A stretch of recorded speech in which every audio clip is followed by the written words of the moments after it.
Los títulos de supervivencia ya son un género bastante fuerte dentro del mundo de los videojuegos, pero al ser propuestas arquetípicas, rara vez logran mostrar algo diferente. Bajo este esquema, Inflection Games intentó marcar la diferencia con Nightingale, otro juego del género que busca ser diferente desde una perspectiva mágica, y esa magia no se queda solamente en cuanto a la jugabilidad, sino en la estética, pues el estudio presentó un mundo que bebe del estilo victoriano, algo que no se había visto previamente en los videojuegos de supervivencia. Logra ser innovador o se une a una larga lista de juegos genéricos. Te contamos. Un hechizo en preparación.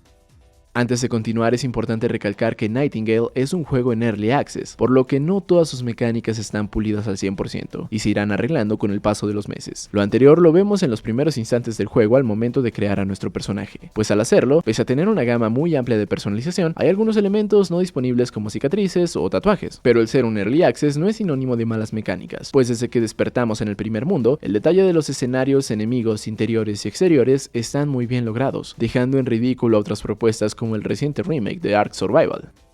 La magia es el corazón del juego.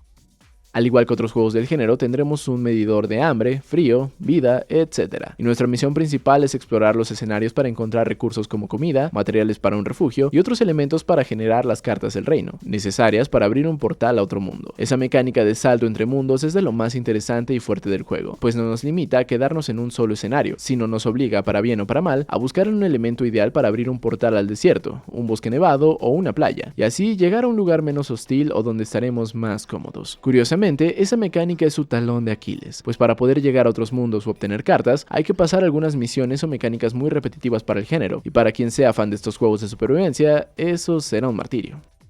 ¿Mary Poppins?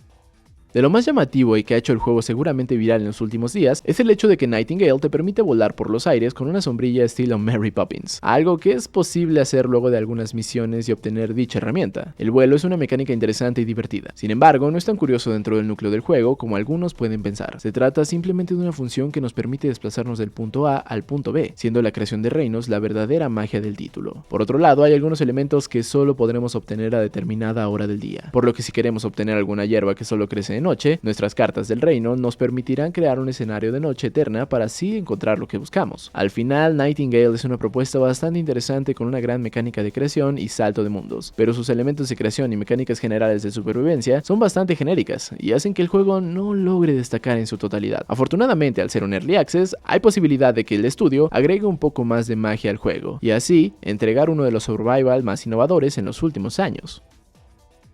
La calificación es de 7.0.